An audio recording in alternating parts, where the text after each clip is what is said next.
Hello, sir. Quick question for you. We go all over the country just asking people a few quick questions on their advice to the younger generation of kids starting out in the real world today. We thought you had a beautiful house. Wanted to know if we could ask you a few quick questions for the channel.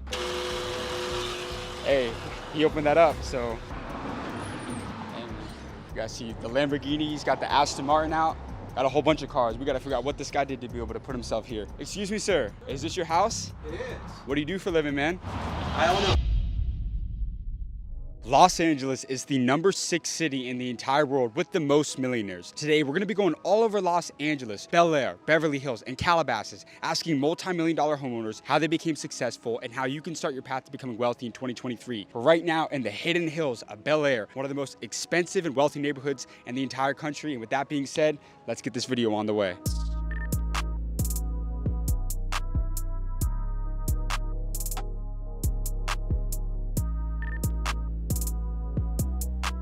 So growing up, I always used to hear about how Beverly Hills had all these multi-million-dollar mansions where all your favorite rappers and movie stars live. Well, today, we're gonna be going up to these homes for ourselves. I wanna run into some of the craziest people in the entire city to figure out what they did to put themselves in these multi-million-dollar houses. They got the Bentley parked out front. We're gonna go up to the door, ask this multi-million-dollar homeowner how they were able to put themselves here. Let's see what they have to say. Excuse me, ma'am. Quick question for you. My brother and I, we go all over the country. We're based in Austin, Texas. We grew a channel to over 2 million followers where we go all over the country just asking beautiful homeowners a few questions on their advice to the younger generation. Wanted to know if we could ask you just a few quick questions for the channel. I'd love to. Come on in. Is that cool? Yes. Thank you so much. Appreciate that. Thank you. How long have you been an entrepreneur for? 22 years. What industry did you pursue a career in? Well, I was a former model, but when that was over, I went into renovating homes and then building homes. So you've been an entrepreneur for a long time now. Over that period of time, what's the greatest lesson about entrepreneurship that you've learned that you pass on to someone who's about to start their first business in 2023? Well, one of the things that I love to teach my son is take a risk. Take a risk. You know, I had nothing, and I just believe that if you believe in yourself and you believe in what you do, then the chances are you will be a success. What would you say has been the most amount of money that you've ever generated in a single year? Cover your ears, cover your ears, cover your ears. Well, my last property I made 3.5 million on my last property. That's incredible. Look at that face, look at the face. Now he definitely wants to come into my business, don't you? Yes. Wow. But I'll make more on this one. How are you able to scale from 6 to 7 figures and then just from beyond there? Yes. So I was very lucky that I was able to reinvest my profit over and over and over. And what that did was that allowed me to get larger and larger and larger. And then the other thing that you can do is do a 1031 exchange. And what that does, it allows you to push out your taxes because you roll in your profit into your next build. So that just allows you to go bigger and bigger and bigger. Eventually, you're going to say, okay, I've got to stop now. Yeah. But yes, that's a very handy tool as well. And my final question for you, you've got one of the most beautiful houses I've been in. This is a multi-million-dollar house. What would you say is the best advice that you'd pass on to the younger generation? Well, I'm a great believer in hard work pays off, and so he actually has my gene. He is me. He's my mini me. So hard work, stay focused. I tell him this every day, don't I? Know your goal, focus on the goal, and don't stop until you get there. I love it. Phenomenal advice. Great interview. Thank you so much for very your time. I much. really appreciate that. Thank Gio, thanks for joining us, man. All right, you guys, that was an absolutely insane experience. She invited us into her house, was a former model, and is now a real estate developer in Los Angeles, one of the most competitive industries to be in. And she is a multi-millionaire. She's an absolute mogul. Had her son out to teach him the financial lessons, but you can tell he's gonna be very successful one day. Los Angeles is absolutely insane, man. Keep this going. Hello, sir. Yeah? Question for you. Thought you had a beautiful house. Want to know if we could ask you just a few quick questions. No, I would like to opt out. What's that? I would like to opt out. No worries, sir. Have a good day. Even though we started the day off with a crazy first interview, over the next 6 hours, we had no idea what was coming our way. Hi, my name is James Dumlin. Wanted to know if we could ask you or someone a few quick questions on your advice to the younger generation. You know, I'm kind of busy right now. Why don't you just move on? And I just don't really have time right now. No worries. Damn it, bro. Hi, ma'am. Question for you. I started a channel that I grew to over 2 million followers. How you doing, sir? Just asking beautiful homeowners a few quick questions on their advice to the younger generation. Yeah, homeowner likes to keep it very private. Okay. I think I've seen your channel, by the way. Yeah, thank you, bro. Yeah. No worries, So- man. sorry about that. No worries. Have a good one, bro. Although we faced rejection after rejection for hours, right before we decided to call it a day, this happened.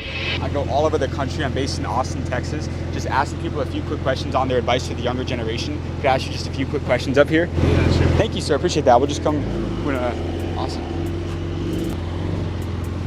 What industry did you decide to pursue a career in? Software engineering, and then I turned it into marketing. Are you a business owner now? Yes. And how long have you been a business owner for? I've been running my agency for 9 years. You've had longevity as an entrepreneur for nearly 10 years now. 90% of businesses don't make it past 5 years. So what would you say is the most common mistake that business owners make that prevents them from having longevity? Okay, so a couple things. I've run a startup and failed at building a startup.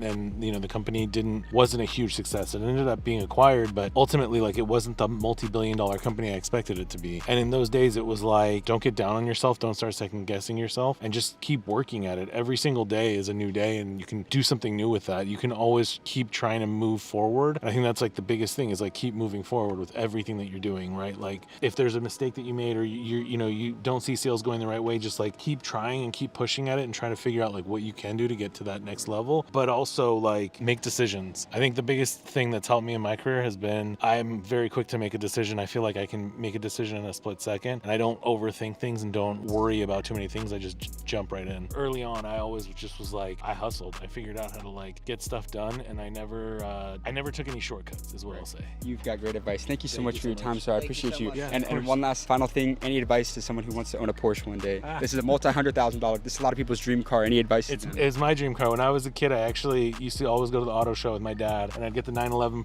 posters or like pamphlets or whatever, and I'd hang them up in my room, and it's been my dream car. Just work hard, invest well, save, and go for it. All right, you guys, my man was driving down the street in the Porsche, and we yelled at him from outside of the car, "Excuse me, sir." We let him know about the channel and what we do, went up to him and asked him some questions, and turns out he was a beast entrepreneur, a marketing multimillionaire, started out as a software engineer, transitioned, now he's a business mogul. So caught him in the Porsche and gave some incredible advice. Shout out to that man right there. Let's get the next one. All right, you guys, we were out in Calabasas in Los Angeles, California. This is one of the wealthiest parts in the entire city. And as I said earlier, man, Los Angeles, this is the number 6 city in the entire world with the most millionaires. We're here at our next multi-million-dollar house out in Calabasas. We're gonna go up to it, see if we can get some game from the owner, figure out how they were able to put themselves in a house like this. Hello, sir. Quick question for you. My 2 friends and I, we started a channel in Austin, Texas that we grew to over 2 million followers. We go all over the country just asking people a few quick questions on their advice to the younger generation of kids starting out in the real world today. We thought you had a beautiful house. Wanted to know if we could ask you a few quick questions for the channel. Oh, man, I love Austin. Of course, man. I'd love to help you guys out. That's amazing. Is it cool if we come in? Hey, he opened that up, so. You guys see the Lamborghini, he's got the Aston Martin out. Got a whole bunch of cars. We got to figure out what this guy did to be able to put himself here. How you doing, sir? Hey, what's up? Man, you got a beautiful house here. Thank you. Are you from Los Angeles originally? Well, I was born in Colombia. I came here when I was 6 years old. How did you end up in Los Angeles? So my parents, they had this dream to come to the U.S. and unfortunately it became a nightmare because 2 weeks after we came to the U.S., our home got raided by law enforcement and both my parents ended up in jail. How were you able to bounce back from that? Kind of like going through that at an early age. Like what was the turning point that really allowed you to kind of build all of this? Well, at 10 years old, when they really put my dad away for a long time, I made him a promise that I'd take care of the house. And I became the head of household at 15 years old. And I got a chance to start working early, and then I started hustling. You got a super nice spot here. This is a multi-million-dollar home. Could we check out the spot a little bit inside? Check it out. Awesome.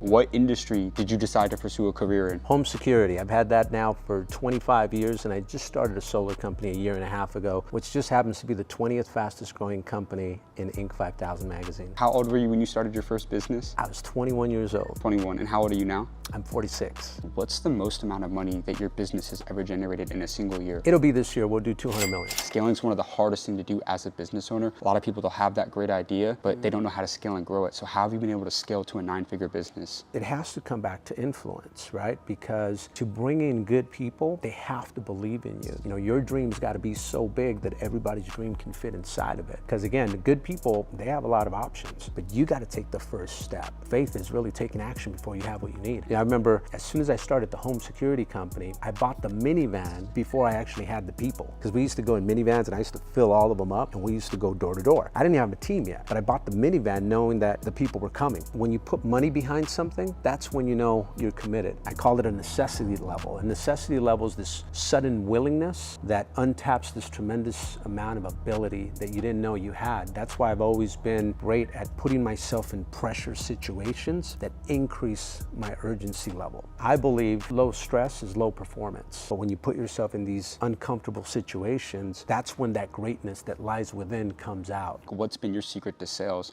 You know, you've sold hundreds of millions of dollars in revenue at your company throughout your career, but how have you really been able to land big deals with massive clients over all these years? I've always gone out of my way to validate the business that I'm in to give me confidence. So like when I started selling home security, going door to door, I would look up articles of home invasions. I would look up fire accidents that were happening. And what that did is it filled me up with belief, with confidence. And that's important because the more certain person will always influence the less certain person. People don't have to believe what you're saying. They have to believe that you believe what you're saying, because everything's a transfer of belief. You've generated hundreds of millions of dollars in revenue throughout your career. What has been the best financial advice that you've ever received throughout your lifetime? One of the great things that I did when I first started was I would split my check 3 ways and I would live on a third of it. One would go towards IRS and savings, and then the other one would go towards a reserve account that no one could touch. You could call me and ask me for money. To me, that reserve account did not exist. And that reserve account has always helped me through tough times, because in life and pain are inseparable, and you're gonna have to go through some tough times. Because I like nice things, but being able to cut it 3 ways allowed me not to live outside my means. Right. That said, I was huge on having nice things. It's what made me want to work hard. You know, I wanted to stand out. I wanted to be rare. You know, at 21 years old, I wanted to be the first 21-year-old in my city driving a Mercedes convertible. I didn't want to do it when I was 28, because by then everybody had a Mercedes, right? So just little ways that I would compete against myself. I mean, if you don't come from a rich family can come from you. And I made the decision in my family that I was going to be the one person that changed my family tree forever. Guys, that's a wrap on today's video. Be sure to leave a like and subscribe for some amazing content coming soon. And everybody click right here to watch us going all around Miami, Florida, asking multimillionaires how you can become successful in today's world.